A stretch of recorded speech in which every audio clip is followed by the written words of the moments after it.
একদিন নারদ মুনি ভগবানের কাছে একটি অদ্ভুত প্রশ্ন করলেন। হে প্রভু, মানুষ তো অনেক খাবারকে নিরামিষ মনে করে খায়, কিন্তু পেঁয়াজ, রসুন আর মুসুর ডাল এগুলো কি আমিষ নাকি নিরামিষ? এর পিছনে লুকিয়ে আছে কোনো গভীর রহস্য? ভগবান মৃদু হেসে বললেন, নারদ, এই প্রশ্নের উত্তর শুধু শাস্ত্রে নয়, এক পুরনো ঘটনার মধ্যে লুকিয়ে আছে। পৌরাণিক কালে যখন দেবতা ও অসুরেরা একসাথে সমুদ্র মন্থন করছিল, তখন সমুদ্র থেকে উঠে আসে অমৃতের কলস।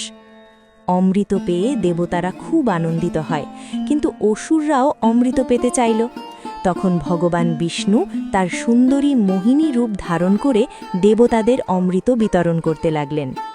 সেই সময় এক অসুর ছলনা করে দেবতার ছদ্মবেশে অমৃত পান করতে বসে পড়ে।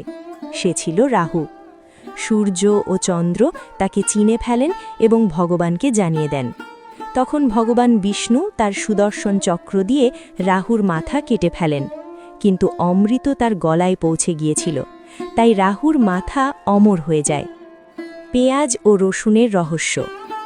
কথিত আছে, রাহুর শরীর থেকে যে কয়েক ফোঁটা রক্ত মাটিতে পড়েছিল, সেখান থেকেই জন্ম হয় পেঁয়াজ ও রসুনের। এই কারণেই অনেক ধর্মীয় শাস্ত্রে বলা হয়, পেঁয়াজ ও রসুন শরীরের তামসিক ও রাজসিক প্রবৃত্তি বাড়ায়।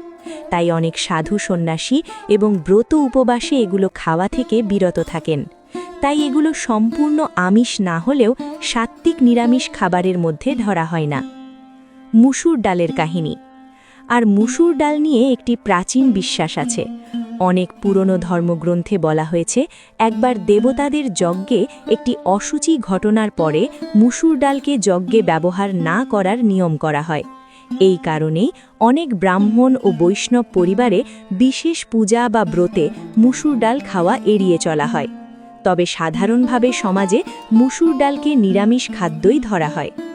তখন নারদ মুনি ভগবানকে বললেন, হে প্রভু, তাহলে মানুষ কি খাবে? ভগবান শান্ত কণ্ঠে বললেন, খাবারের থেকেও বড় হল মানুষের মন। যে ভক্তি ও শুদ্ধ হৃদয় নিয়ে আহার করে, তার অন্নই পবিত্র। পেঁয়াজ ও রসুন অনেক ধর্মীয় মতে তামসিক, তাই পূজায় ব্যবহার করা হয় না। মুসুর ডাল নিরামিষ, কিন্তু কিছু আচার অনুষ্ঠানে এড়িয়ে চলা হয়।